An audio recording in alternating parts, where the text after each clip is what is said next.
Estamos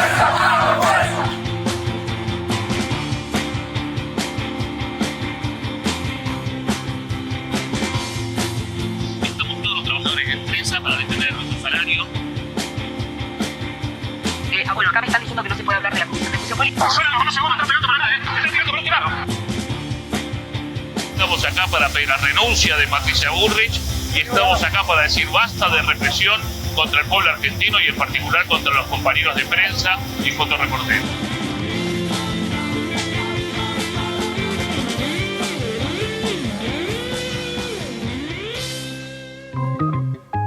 Buenas tardes, buenas noches. Esto es Ahí Digamos Todo, un nuevo episodio del noticiero sindical para las y los trabajadores de toda la Vía Láctea. Estamos acá con Alfonso de Villalobos y con Randy Estañaro. ¿Cómo va, Alfonso? ¿Cómo estás, Randy? ¿Cómo andas, Ana Laura? ¿Todo bien? Todo bien, ¿cómo andan? Pues todo bien en este mundo Bueno, y en este país que Moyo diría que es una narcocracia, la mano de Filippi dirían que son todos narcos.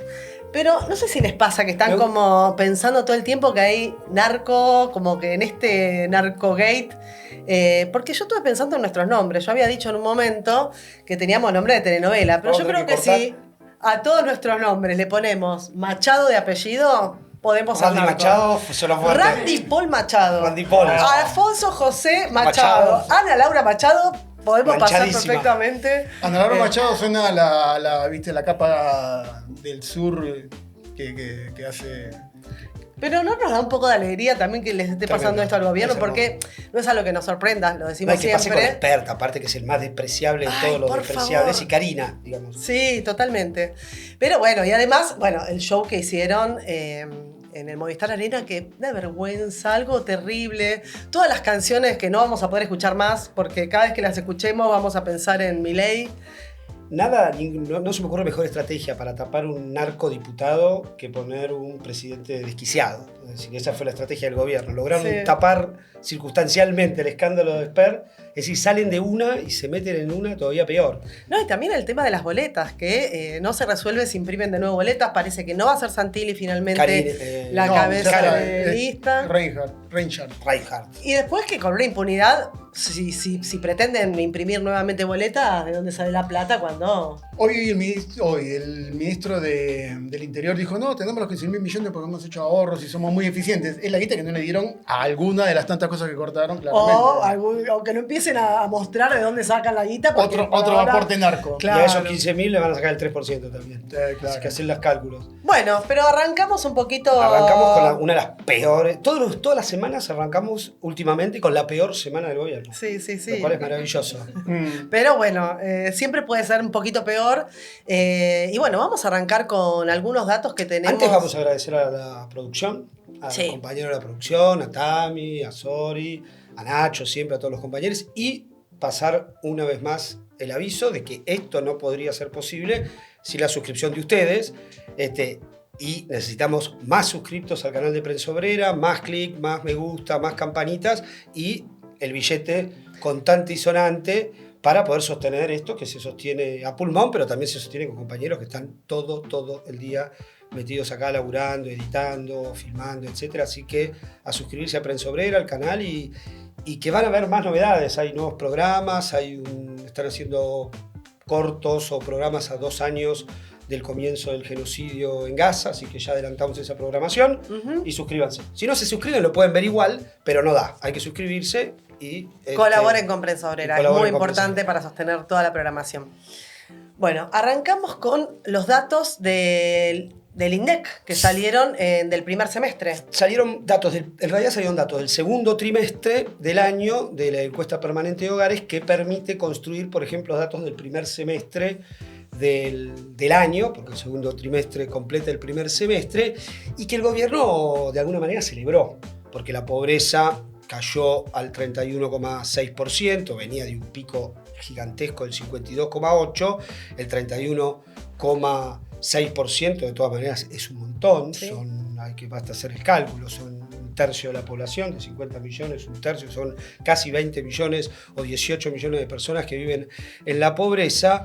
Y también después se fueron conociendo otros datos. Hay uno que no salió en el EPH, pero que es importante porque es un debate que el gobierno está dilatando, que es el debate del Consejo del Salario. El salario mínimo está congelado desde agosto en 322.000 pesos. Y acá tenemos una serie de placas. Bueno, ya pusimos la placa de la pobreza, vamos a hablar sobre eso, sobre el tema metodológico. Pero, por ejemplo, el salario mínimo vital y móvil, tengo un cuadrito que siempre voy completando a medida que van pasando los días para ir llevándolo, para torturarme un poco. El salario mínimo actualmente en 322.000 representa el 0,62, o sea, el 62% de la canasta básica alimentaria. Es decir, una miseria total, cuando apenas hace 7 años, o sea, en agosto del 2017, representaba 1,44 veces. O sea, pasó de 1,44 a 0,62. De una canasta y media a media canasta. De una canasta y media a media canasta. Bueno, o sea, exageraste un poco, pero sí. Una familia, dos salarios mínimos. Dos salarios mínimos apenas si llegan a una canasta de pobreza. Apenas. De indigencia. De indigencia, perdón, te de canasta mal. básica alimentaria de indigencia. Y la canasta la pobreza está asegurada. La pobreza está asegurada. Y los alimentos, tal cual. Los alimentos no. O sea, la indigencia mide las calorías que necesita una persona para no estar desnutrida. Un salario mínimo de 322.000 representa 0,6. En su momento, cuando asumió el gobierno, la mitad de esto era un plan potenciar trabajo. Sí. Pero desde que asumió el gobierno, el plan potenciar trabajo los desenganchó del salario mínimo, por lo tanto lo dejó del 78, después creo que lo llevó a 90, pero si antes era 0,3 a 90.000 pesos, bueno, ahora debe estar en 0,15. Y la pregunta salario es, mínimo. Y no convocan al Consejo del Salario y no hay novedades. La pregunta es, ¿cómo es que con estos salarios de miseria baja la pobreza? Bueno, es una gran pregunta. Primero, lo primero y principal es que hay un gran debate alrededor de cuál te iba a decir eso de los números. ¿Son números fiables? Se ha abierto todo el debate debate de la metodología, lo hemos leído, estás dando vueltas. Se ha abierto un debate muy grande sobre el problema de la metodología y todo el mundo, y cuando digo todo el mundo, digo centros de investigación, la UCA, que la UCA no es cuca, digamos, como uno podría decir, bueno, el CEPA, no, son los cuca que están tratando. La UCA era el demonio en la época de Cristina, claro, ahora es el demonio en la época de Milei, y fue el demonio en la época de Macri. Absolutamente. El Observatorio de la Deuda Social es una fuente muy respetable, todo el mundo. De hecho, cuando el kirchnerismo, Moreno metió la mano en el INDEC, la fuente a la que uno recurría desde el punto de vista periodístico era la UCA, no había otra. Y la UCA también, entre otras consultoras y organismos, también Chávez Molina, del Instituto de Gino Germani, muchos, coinciden en el problema fundamental que tiene estos datos, es la no actualización de la encuesta nacional de gastos en hogares, que se están elaborando con una canasta de gastos de hogares del año 2004, donde, por ejemplo, no aparece el celular. Claro. Y sí aparece la telefonía fija. Claro. La telefonía fija vale 0 ahora. Es decir, entonces... ¿Tienen teléfono fijo y el celular vale ustedes? un montón. Yo ahora no, pero tuve... ¿Tenés teléfono fijo? No, lo di de baja hace bastante. Por eso, yo no, lo tengo, nadie. pero no lo tengo. O sea, en el paquete que pago... te lo regalan, pero te lo regalan porque total no lo lógico. usaron. Y se cuenta la inflación 0, incluso en baja, porque vale 0. Entonces, es un ejemplo, ¿no? 1000 otros ejemplos. El más importante es que la encuesta nacional de gastos en hogares del 2004 subestima drásticamente el peso de las tarifas porque en ese momento estaban subsidiadas. Servicio de luz, gas, transporte, etcétera, completamente subestimadas y sobreestima otros consumos que hoy no existen.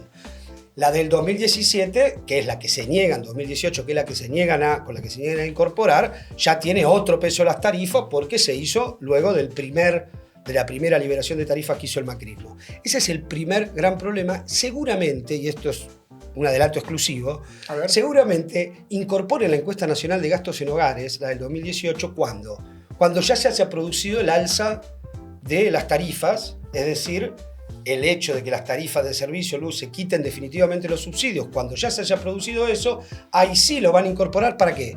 Para sobreestimar el peso de las tarifas en una hipotética periodo donde las tarifas ahí sí van a subir menos que el resto de los bienes. Claro. Es decir, lo van a solo actualizar cuando sirva para anclar la inflación y anclar, por lo tanto, y mejorar los índices de pobreza. O sea que esto es trucho. Y este índice de 31,6, estas distintas consultoras dicen que está subestimando la pobreza en al menos 3 puntos y hay quienes incluso dicen que son 8 puntos más. Primer gran tema.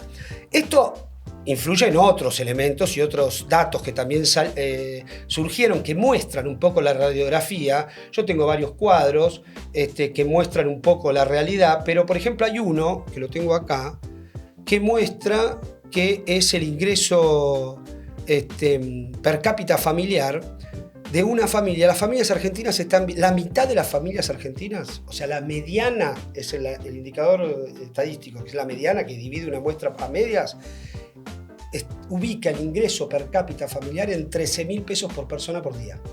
Es decir, que la mitad de los argentinos viven con menos de 13.000 pesos. Eso hace pocos años atrás estaba en 14.500, 14.200, cayó drásticamente, digo, en valores constantes, ¿no? Cayó drásticamente en el año pasado en 8.900, lo cual era imposible, imagínense 8.900 pesos por día, y ahora subió, recuperó un poco, pero estamos hablando que son 13.000 pesos. Y un dato que es clave, el ingreso per cápita familiar se encuentra por adulto en una canasta básica total. Es decir, la mitad de la población tiene un ingreso per cápita familiar que representa, que es igual a lo que es la canasta básica de pobreza. Es decir, que si uno cruza los datos, surge de este dato en líneas muy generales, porque después los hogares tienen composiciones distintas, que la realidad es que la mitad de la población está debajo de la línea de pobreza. Claro. Y está ahí al alcance de la mano. Y lo último, y ya no agoto más con números, que en general sacan la conclusión que sacamos es que estamos en el peor de los mundos, más allá de una pequeña mejora que incluso está mal leída, está manipulada, es que aumentó fuerte ¿cómo se dice? La informalidad laboral. ¿La más alta en 17 años puede ser? La más alta en 17 años. En el caso de los trabajadores asalariados, llegó al 37,6% del trabajo en los que serían los asalariados sin aportes jubilatorios, así se lo llama, trabajo informal. Pero que escala al 43,2% si tomamos también otras formas de ingreso. Léase patrones, que son un poco, el 22% de los patrones no tiene aportes patronales, es maravilloso, es muchísimo. Se auto ¿cómo es? Bueno, no van a tener jubilación, se ¿qué les autocurran importa? hay que ver también qué es el patrón. Patrón puede ser un tipo que tiene una panchería y no paga sus aportes, claro. digamos, pero es el 22% no tienen. Pero bueno, el conjunto de la economía se eleva la informalidad al 43,2% cuando hace un año estaba en 42,1%.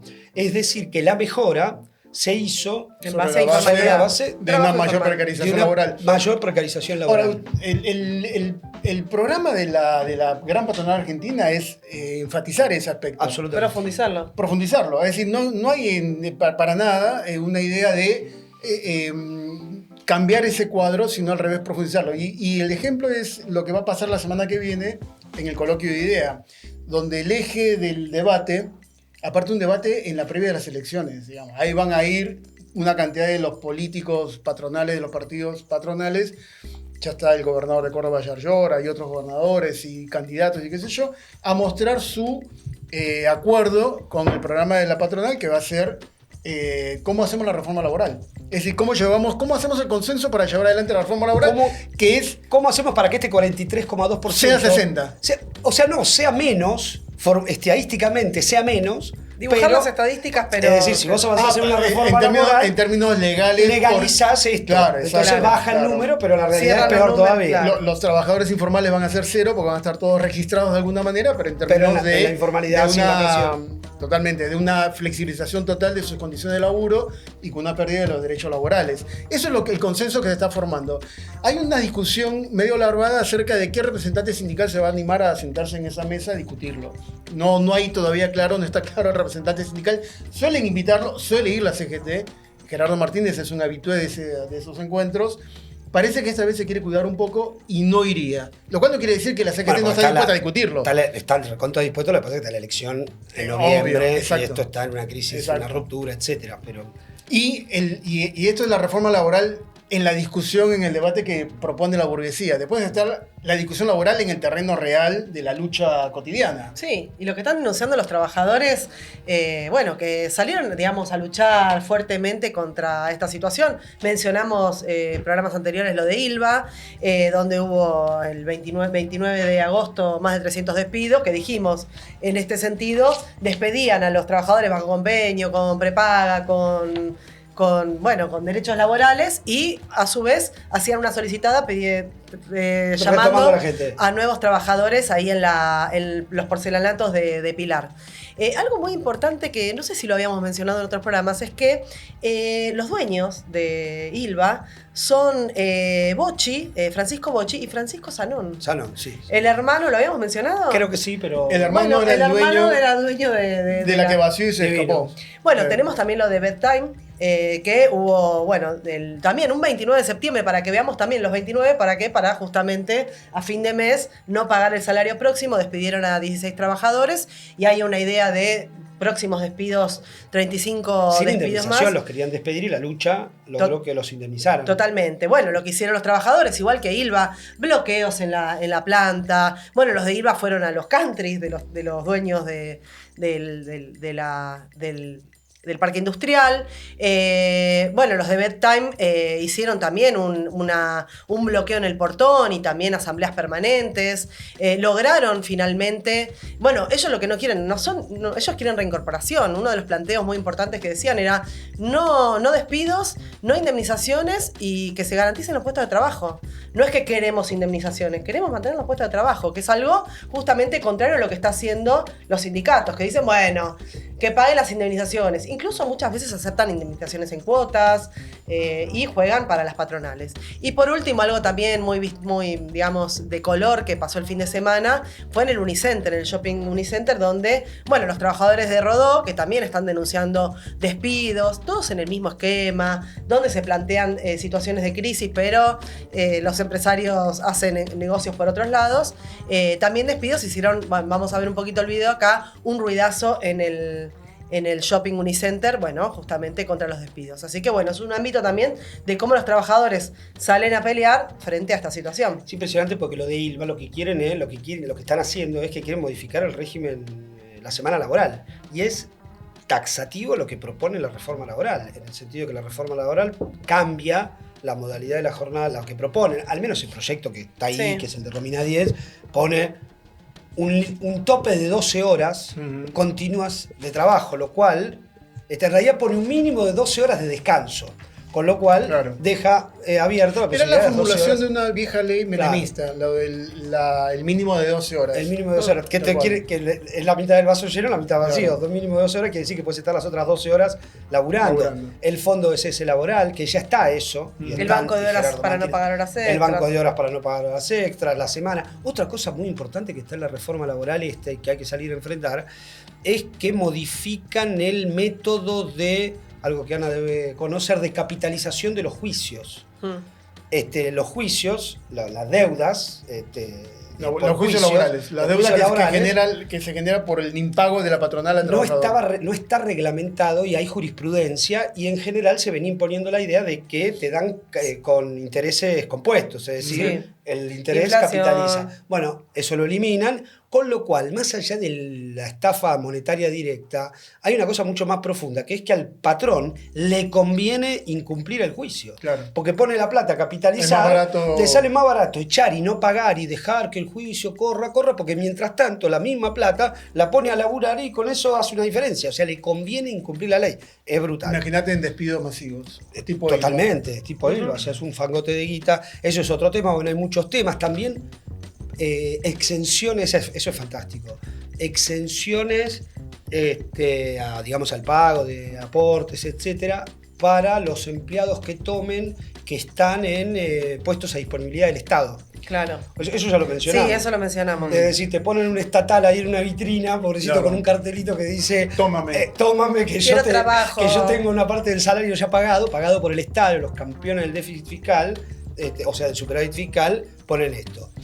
Bueno, así estamos. Me olvidé 2 o 3 cositas de acá, pero lo podemos dejar para la vez. Pero hay una que lo voy a destacar que es muy importante, que me habían dicho que es interesante, que en el dato de pobreza subestima algo tremendo, que dice, cuando vos pasás de una pobreza del 50 y pico a una pobreza del 30 y pico, pasás por alto que la pobreza del 52,9% la gente la atravesó de alguna manera. ¿Y de qué manera la atravesó? La atravesó endeudándose, la atravesó tarjeteando como loco. Y ahora, cuando supuestamente la pobreza está en un 32 y pico %, se mide con los ingresos, no te descuentan los ingresos la deuda que tenés. Y que por lo tanto ahí hay otra subestimación muy importante, porque el que tiene ingresos hoy para estar por fuera de la arriba. pobreza, en realidad no lo está porque está atacada de deudas, con familiares, con Bueno, esto, por con eso la mora está creciendo tanto. Totalmente. Está casi en el 6% del total de préstamos personales. Otra de cosa las que familias. también es importante, lo marco también rápido, es que en periodos, obviamente un periodo de desinflación baja la pobreza, mejora los indicadores, pero también falla la medición cuando hay cambios muy fuertes Claro. porque la gente no dice, el asalariado formal capaz que sí, pero la mayoría de la gente no recuerda exactamente cuánto ganó el mes pasado. Sobre todo, por ejemplo, el que tiene ingresos informales de la economía popular. Van variando, qué sé No, y yo. además no cuánto informa que por ahí cobró un sueldo, pero casi todo el sueldo se le va o en alquiler o en pagar la tarjeta. Pero sobre todo no puede contestar Claro. cuánto ganó. Entonces eso hace... O sea, ¿cuánto hay- te quedó en el bolsillo? Nadie lo puede contestar. Otro dato interesante es que dice que están sobreestimados los ingresos informales también porque aparece que el salario informal creció un 17,6% durante el mileísmo, el informal. Entonces dice, ¿cómo puede ser? Esto no puede ser, pero nadie puede comprobar que no es así. Y sin embargo, vamos a decirlo, el IPIP de Lozano me pasó un dato muy interesante diciendo que eso se demuestra claramente porque si vos tomás el de los salarios formales, que nadie publica, porque se toman los formales, se toman de los registros de la AFIP, en base a las respuestas del IPH, es decir, a lo que la gente le preguntan, aumentaron un 25,6%, cuando el registro de la AFIP da que aumentaron un 0,2%. O sea que el 17,6 que sí se toma en esta estadística es completamente trucho, porque todo el mundo sabe que los registrados no aumentaron un 25,6 los datos. Bueno, y hay muchos otros defectos, cambiaron la metodología, te preguntan más de manera más detallada cuántos son los ingresos. Bueno, y mientras tanto la CGT... Me volví para acá. La CGT nada, la CGT hace la plancha, a diferencia de ILVA, de Bedtime y compañía que saben a luchar, los trabajadores que saben a luchar por todos lados, la CGT sigue. Y además en estaba discusión. participando de la campaña electoral. Absolutamente metidos en la campaña electoral. Tanto Daer como la supuesta oposición ratificaron su apoyo a Kicillof. Y bueno, y están haciendo la plancha en nombre de una elección nacional y en nombre de una elección propia que van pasando los días y bueno, hay escarceos, amenaza de ruptura, que podría ser perfectamente que se fracture porque no hay acuerdo. También puede ser que sean amenazas para mejorar la posición negociadora, etc. Pero bueno, así estamos. Y nosotros Los aprovechamos para trabajadores luchan. convocar a votar al Frente de Lógico. Izquierda, porque no vamos a salir del programa de las elecciones, o no sé si llegamos, pero no Hagamos votes, bien. no vote patrones, no vote burócratas, votá a los compañeros del Frente de Izquierda. Necesitamos rechazar esa reforma laboral del Congreso. La única garantía es el Frente de Izquierda, porque los otros se dan vuelta como una media. Se sientan a negociar y dicen, no, pero mirá lo que logré, ¿eh? En lugar de que sean 12 horas, ahora son 11. Lógico. Alto triunfo. O directamente si los encontrás cruzando la frontera Paraguay con una valija llena y una reforma laboral con el dedo. De paso, dos cosas. Salió un pronunciamiento de artistas, intelectuales, periodistas, que firmaron varios, Carpintero, Moschner, bueno, aquí estamos, Wall, Prado, bueno, distintos, está recién saliendo del horno, fijando posición en un voto al Frente de Izquierda, que me parece que es muy importante, y que se ve en la calle que está muy presente, se nota. Y el sábado 18, no recuerdo la hora, pero en un flyer a las 2 de la tarde me apuntan acá, en el CAF, en el Club Atlético Fernández Fierro, hacemos una charla con los candidatos del Frente de Izquierda, con Solano y compañía, artistas, intelectuales, periodistas, para ver de qué manera impulsamos el último tramo de esta campaña, que tiene que terminar en una... O sea, el derrumbe del gobierno, el narco, tiene que redundar en la emergencia de un voto hacia el Frente de Izquierda. En esa lucha estamos. Bueno, un bloque mucho un poco largo, pero Perdón. nosotros vamos a tratar de hacerlos un poco más cortitos porque ahora vamos al segundo bloque, que es el de gremio por gremio. Rapidito. Donde, bueno, obviamente, como hace varios programas ya, lo viene encabezando la lucha del Garrahan. Como tenemos un audio de Ale Lipko, el secretario general de la Comisión Interna de ATE Garrahan, dos cositas nada más y le damos paso a Ale. Al lograr que el bono se transforme, el bono extraordinario que primero era por 4 meses, el famoso bono que aparece la cara de bono, no sé si vieron el capítulo anterior, dejó de ser un bono de 4 meses para transformarse en un bono permanente. Se suma, ahora la pelea es para que se sume el salario, pero se suma, no sale más.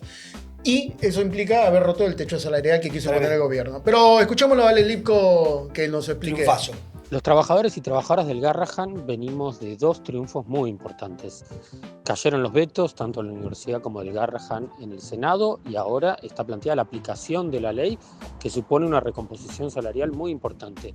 Pero además, los bonos que hemos conquistado en esta lucha, de 350 y 450 mil pesos, tuvieron que ser anunciados como permanentes. Es decir, que hemos roto claramente el techo salarial que impuso el gobierno, tanto para los trabajadores del sector público como privados, y esa conquista es evidente para cualquiera que no ocurrió por casualidad. Ocurrió como resultado de una pelea que tuvo como protagonistas a los trabajadores y trabajadoras en la asamblea, haciendo paro, movilizándose.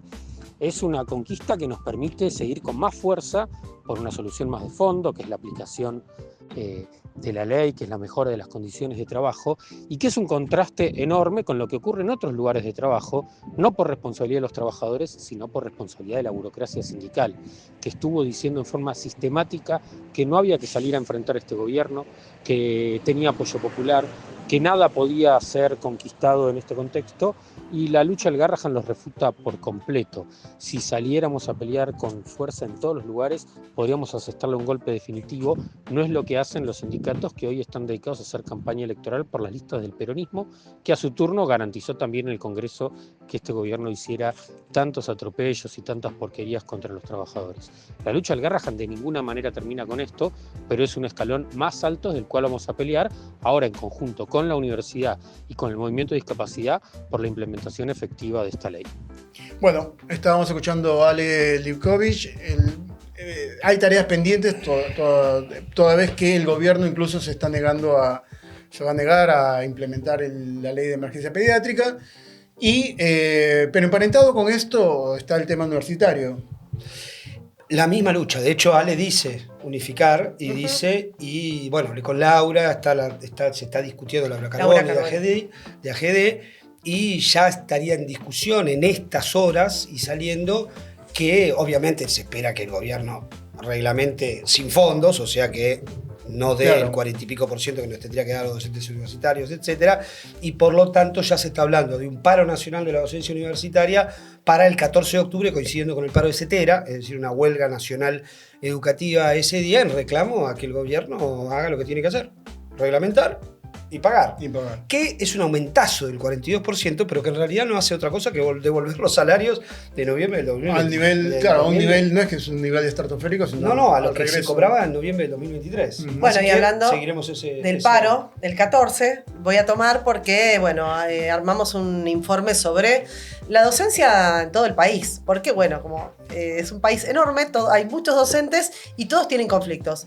El día de ayer, miércoles 8, hubo un paro de los UTEBAs multicolores, porque ahora vamos a ver en gráficos, tienen una pérdida salarial muy importante, casi un 25% en la provincia de Buenos Aires, con datos de todo el país. Tenemos las provincias más afectadas, o sea que más perdieron salarios son San Luis, un 40%.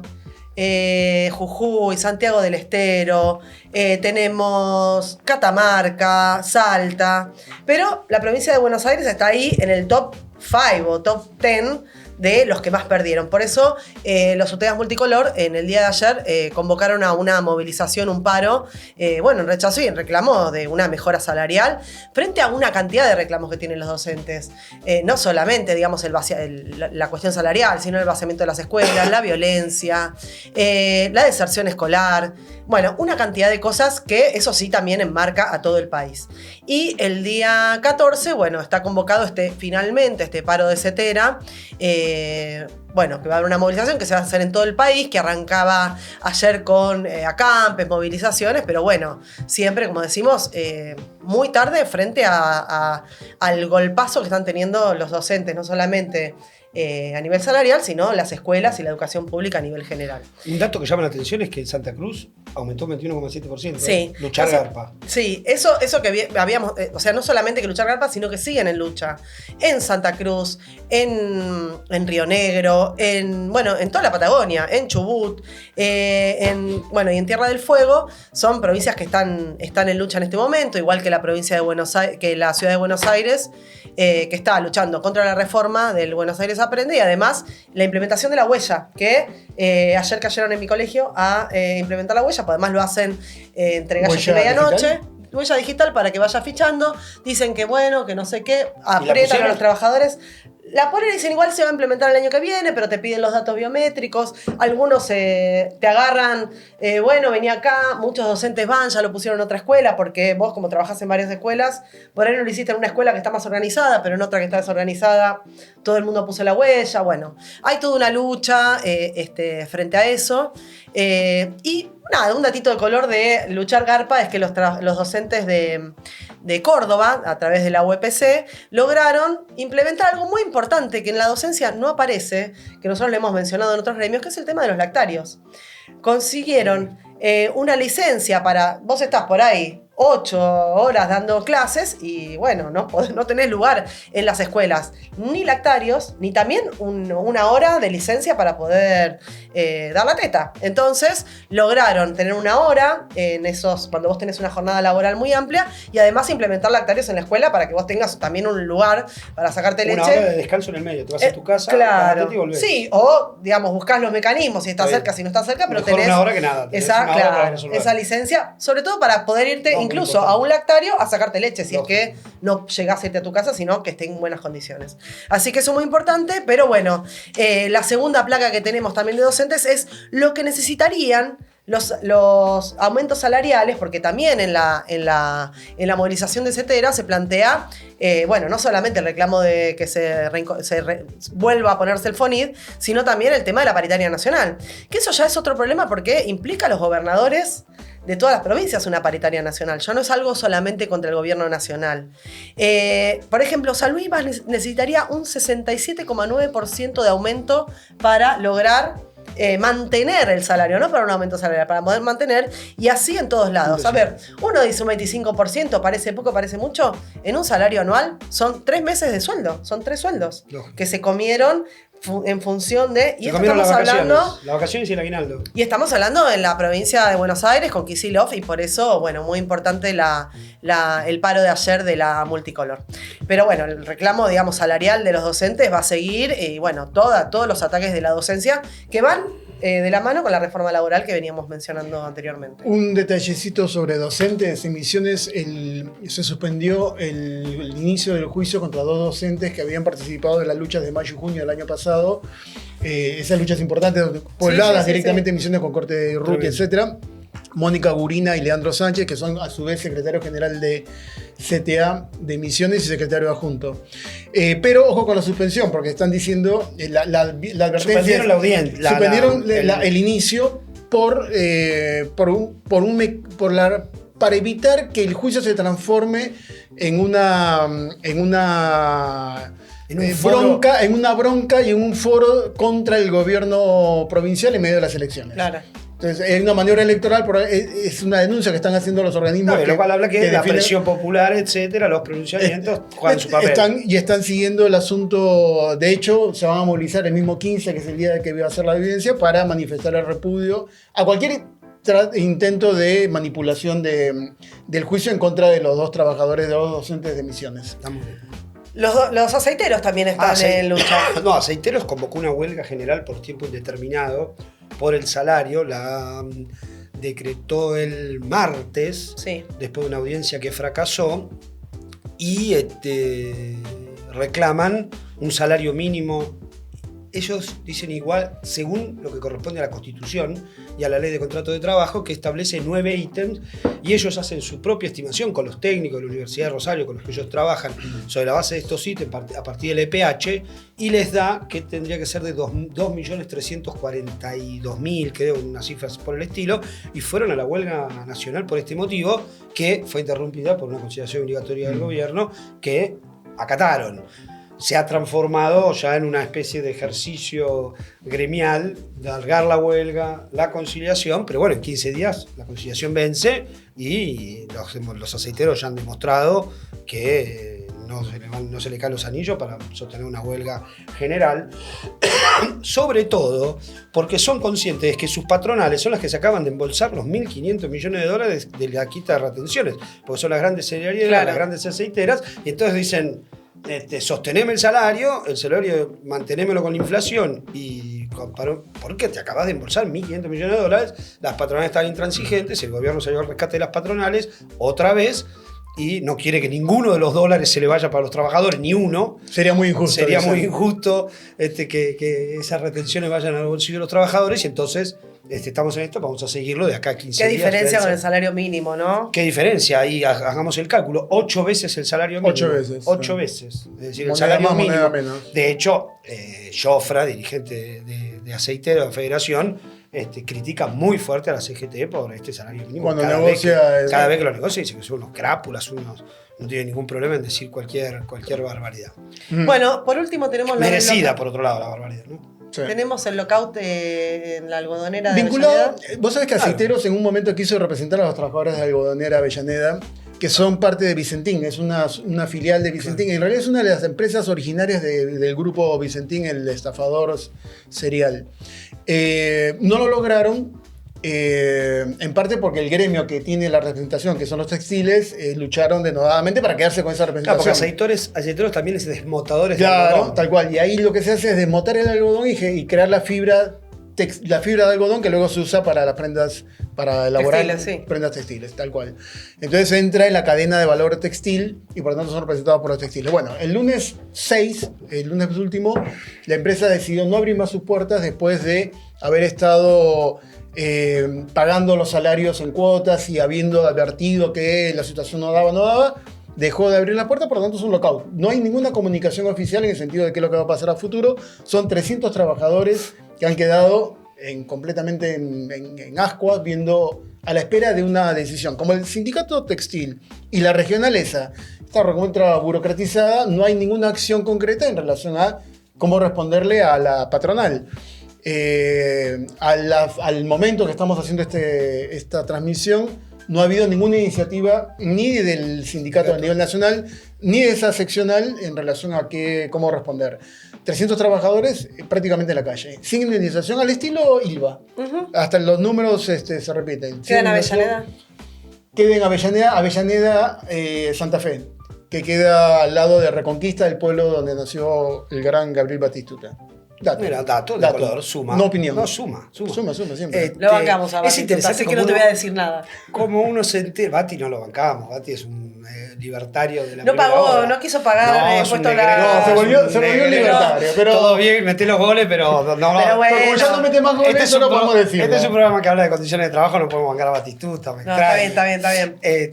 Cuando hacía los goles, bueno, pero ahora ya no. Ya está. Ahora ya está. Separemos la obra del artista. Es Claro. eso sí, es interesante cómo uno se entera sobre todo de los conflictos donde los trabajadores saben a luchar, ¿no? Porque la plancha que hacen los sindicatos, Claro. el otro día Hernán decía, bueno, sumé 9.000 solo en los informes, pero fueron 250.000 y la burocracia hace la plancha y los despidos pasan. Uno curioso que yo quería comentar, no me acuerdo el nombre de la empresa, TP Plan, etcétera, es una empresa de alfajores de Mar del Plata que ganó el premio al mejor alfajor del mundo en el 2023 y cerró sus puertas.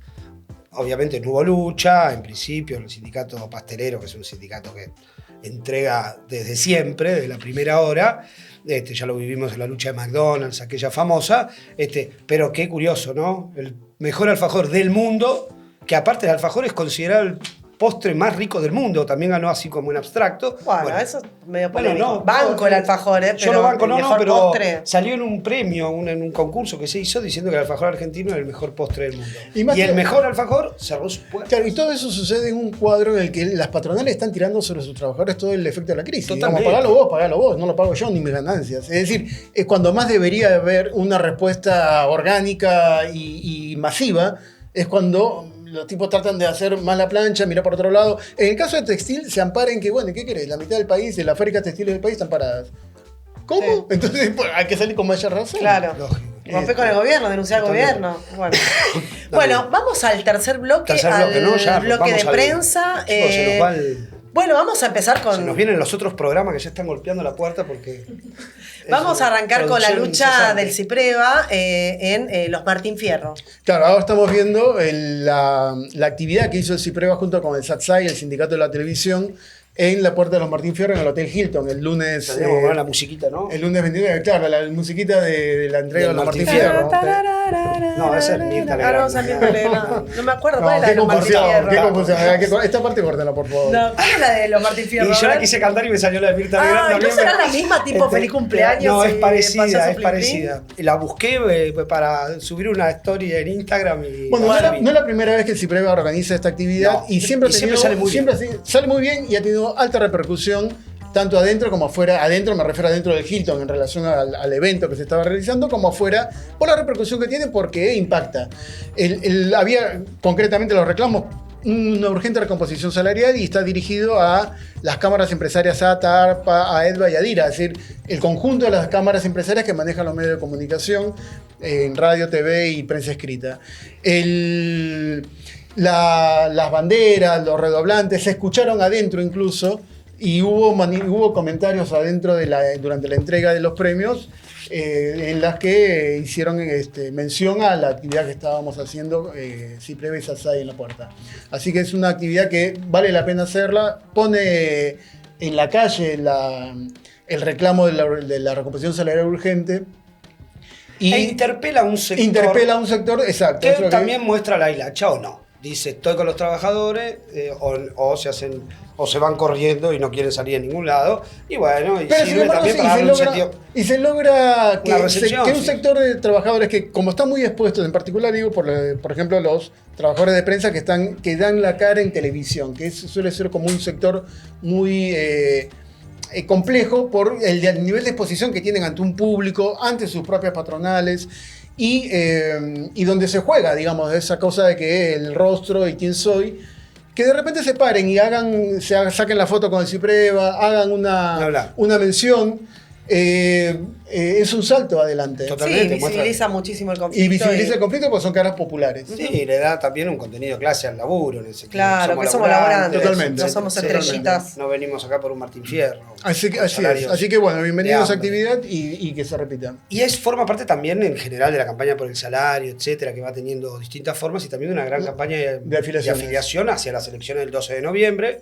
Ya mencionamos las elecciones. Sí, el día miércoles, bueno, en realidad toda la semana hay mesitas en las puertas de los programas de radio, de Estuvimos televisión. en Infobae, en Radio con Vos, ahí se acercaron. Vos, Canal 13, Berco ¿cómo es? también, a la mesa se sumaron también, y en Infobae también varios trabajadores, y así, bueno, todas las semanas están poniendo mesas, porque la idea es, como hay una lista única que expresa las distintas posiciones, agrupamientos y también las distintas redacciones, el gran desafío en esta elección es crecer como sindicato, crecer como herramienta gremial, entonces logrando un voto masivo y una masiva afiliación. Por eso hasta el 30 de octubre, a vos te digo, hay tiempo para afiliarse.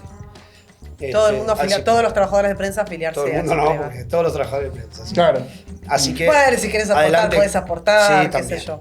Bueno, y vamos con la lucha de perfil. La lucha de perfil, no, de perfil es interesante porque este punto lo habíamos puesto como parte de la sección Luchar Garpa. Sí. Esa era la idea. Pero Pero en el- Fontevecchia siempre nos deja. Siempre nos Está un falta, paso adelante. Siempre nos falta 10 para el peso. Hablé ahí con los delegados, me comentaban, bueno, que están a la expectativa, entonces no sabían el ángulo que sería más adecuado y que por lo tanto mejor cuente yo en qué situación está, porque ustedes saben, en los últimos 10 años, de los últimos 10 años, 7 años, me decía Agustín Colombo, Fontevecchia no pagó el aguinaldo en tiempo y forma. O sea, No. 7 de cada 10 veces que tuvo que pagar el aguinaldo, lo pagó mal. Debe ser un récord, ¿eh? Sí, es impresionante. Lo tienen medio. Creo que salvo Spolsky, no sé. Polsky pagaba el aguinaldo, después se borró. Ah, no, el último aguinaldo no pagó. Nuestra primera Bueno, está noticia bien, fue el último aguinaldo. el nada último más. aguinaldo que nunca lo cobramos, todavía no lo debe, a vos te hablo, pagá. Y eso desató un plan de lucha por el pago del aguinaldo, con ollas populares, paros de 24 horas, retención de tareas de 3 horas que se extendió por como 2-3 semanas. Un plan de lucha que aparte se acabalgó con no solo el no pago del aguinaldo, sino el atraso del pago del salario de agosto. Bueno, finalmente, después de un plan de lucha, Fontevecchia terminó poniéndose ajustándose a derecho y pagando todo lo que tenía que pagar. Cuando estábamos empezando a celebrar y nosotros habíamos discutido el sumario de este programa para decir luchar garpa adelante de esto, los compañeros me dijeron, estamos a qué día es, 8 o 9 de octubre, Y no pagó todavía el salario de septiembre, estar en asambleas y reclamando y recomenzando un plan de lucha para que se vuelva a poner al hecho frontal, que debe tener así como debe tener un espíritu medio del Far West, le gusta estar siempre... Por ahí va contra este programa, por ahí nos ve y dice, no, que no salgan a luchar garpa. Claro, no quiero. Él quiere ser el malo de la película. Bueno, así que estamos en esta situación, luchar garpó y habrá que seguir luchando porque a Fontevecchia Porque es lo que garpa. parece que es lo que garpa, porque a Fontevecchia parece no que le el gusta sueldo pagar. No le gusta no le pagar. gusta pagar. Hay muchas patronales que no les gusta No, pagar. Les gusta sienten cobrar, que es pero de pagar. ellos, ¿no? Sienten que es de ellos y que te Te están miran, dando... te miran cuando tienen que pagar el salario y dicen. Tal "Ay, cual. Cuando en ¿qué realidad nos es exactamente al revés. La de ellos es nuestra y no la nuestra de ellos. La plusvalía, digamos. Sí, podemos hacer Bueno. un día, hacemos acá un Una video, oda, sí. una oda a la plusvalía. En realidad, explicarla. El de la idea, había un videito muy lindo que decía, la plata se la lleva el patrón, el de la idea. Nos reíamos mucho en un campamento de los japoneses hace muchos años. Lo de Diario AR, breve, que Lo también mismo. están despidiendo, no están pagando a los colaboradores. Bueno, ahí está en una situación de conflicto que seguramente el próximo programa vamos a tener más data, pero La Nación consiguió unos mangos, interesante, consiguió un aumento del 11%. Sobre la los base- trabajadores. Los trabajadores de la Nación informaron, consiguieron un aumento sobre la base de un plan de lucha que no sé qué características tuvo, no terminé de entenderlo. Hicieron como un plan de lucha silencioso. Quita de colaboración, silencio. La patronal dijo, ¿qué pasa, muchachos? No, está mucho descontento. Silencio. Fue una forma de lucha. Consiguieron un aumento. Silencio en la del 11%. redacción, decimos, no Sí. se hablaba, no volaba lo una sé, mosca. No lo sé, no lo digamos en Ah, vivo, porque cómo como lo no lo tengo en tenemos, porque- detalle, pero me acordé que informaron eso, que con un plan de lucha muy curioso, que fue mostrar, Rafa Santos me contaba el botón negro en la dictadura. Sí. Una vez me contó la famosa, que los obreros se ponían se cosían un botón negro en la solapa del mameluco, como una forma de protesta. Entonces la patronal llegaba, veía que estaban todos con un botón negro y decía, ¿qué pasa? ¿Qué pasa? En cualquier momento se viene quilombo y conquistaban cosas. ¿Viste? Las modalidades de lucha siempre tienen... No le es como gusta La que- creatividad de los trabajadores. ya hablamos para del luchar. botón negro cuando hablamos del quite de firmas, ¿no? Sí. Es lo mismo. Claro. Hay momentos que una lucha... Ahora, si te quedas callado toda la vida, no... No. No conviene por En ahí. un momento la patronal te va a decir, todo bien. Bueno, Sí, y así. ¿Qué vamos más a tenemos? comentar las novedades de la salud de Pablo Grillo y la causa. Bueno, el programa pasado no llegamos a comentar porque fue después que la madre de Pablo Grillo le mandó una carta Sí. a Servini de Cubría, una carta Tremendo. tremenda, terrible, contando lo que estaba pasando, cómo ella estaba viviendo y obviamente los privilegios que están teniendo los gendarmes y las diferencias laborales. Bueno, una carta muy dura que circuló por todos lados. Y bueno, no sabemos si es a partir de eso o qué, pero finalmente Servini de Cubría, bueno, lo Procesó. procesó a Guerrero. Héctor Guerrero. Fue acusado de lesiones gravísimas y abuso de armas, agravado por su pertenencia a una fuerza de seguridad. Porque no solamente disparó una vez, suponete sin querer y peor, sino que de la misma modalidad ilegal que dijimos que tenía que ser a 45 grados, por lo menos 5 veces más disparó. O sea que podría haber avanzado en esta situación y haber herido o matado a más Probablemente no haya sido manifestantes. solo él, ¿no? No solamente esto, sino que fue bajo órdenes, la visión que tenemos en este video que hizo el mapa de la policía, nadie le dijo, che, no, No, che, pará, te están ningún desubicando. superior ni nada, y sobre todo envalentonado con el protocolo de Patricia Bullrich, que Ni era hablar. a tirar y a sacar a la gente a como sea, de la calle, de la vereda, de donde sea, del cantero, que no haya Y movilización. no nos olvidemos que fue el 12 de marzo, que fue el día de que las hinchadas iban a apoyar a los jubilados, Claro. y que esto fue a las 4 de la tarde. Claro. Es decir, que fue para salir a cortar por lo sano y fue brutal adrede, digamos. Fue claramente una orden política ese disparo y no un problema técnico. Bueno, lo mismo, que actuó, digamos, de manera dolosa, con el pleno conocimiento del riesgo para las personas que estaban enfrente de él.